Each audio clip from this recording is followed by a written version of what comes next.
Les partis politiques sont pour l'instant assez unanimes sur la question, sur ces événements.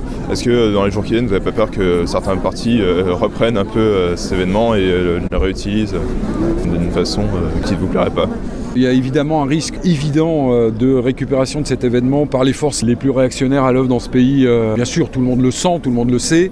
Voilà, c'est pour ça que moi j'ai appelé, notamment dans le cadre du collectif contre le racisme et les idées d'extrême droite de Cherbourg, beaucoup d'organisations politiques, syndicales, associatives en sont membres, et puis au-delà, sur toutes les organisations progressistes, qu'on se rencontre pour essayer de construire un mouvement qui soit effectivement à la fois un mouvement de sauvegarde des libertés publiques, de la laïcité dans ce pays et de refus de la stigmatisation d'une partie de la population.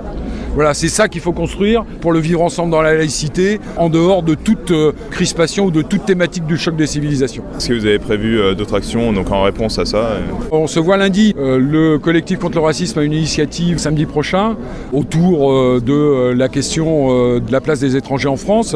Samedi prochain à l'espace Chantraigne, il y a un film à 17h puis un concert après. Ce sera l'occasion évidemment de débattre avec la population. Ça peut être un moment aussi de réflexion et de mobilisation. Voilà, il existe dans le paysage, il était là avant évidemment ce tragique attentat. Nous pouvons tous de manière citoyenne en profiter pour essayer de réfléchir et de bâtir. Voilà, et lundi soir, nous aurons une réunion unitaire entre représentants des organisations pour essayer de construire la suite. Voilà. Merci beaucoup. Je vous en prie.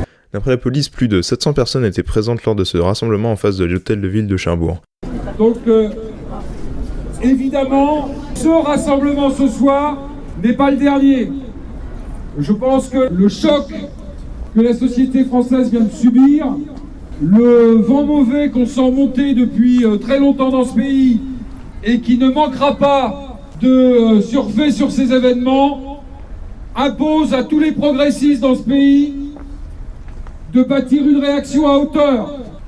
C'est dans ce sens que les organisations syndicales politiques, membres ou non du collectif contre le racisme de Cherbourg, vont se réunir lundi soir en réunion unitaire pour essayer d'envisager effectivement la suite des réactions et des événements. On ne peut pas évidemment laisser cet acte sans réponse et cet acte sans reconstruction citoyenne après ce choc et cet événement. C'est pour ça qu'on vous demande de rester évidemment extrêmement vigilants et que nous soyons effectivement rassemblés ce soir pour un premier jet du deuil qui nous assaille face aux événements tragiques qui ont eu lieu ce matin.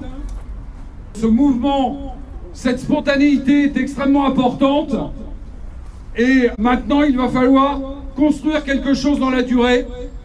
C'est en tout cas la responsabilité que prendront les organisations syndicales et progressistes dans le courant de la semaine prochaine.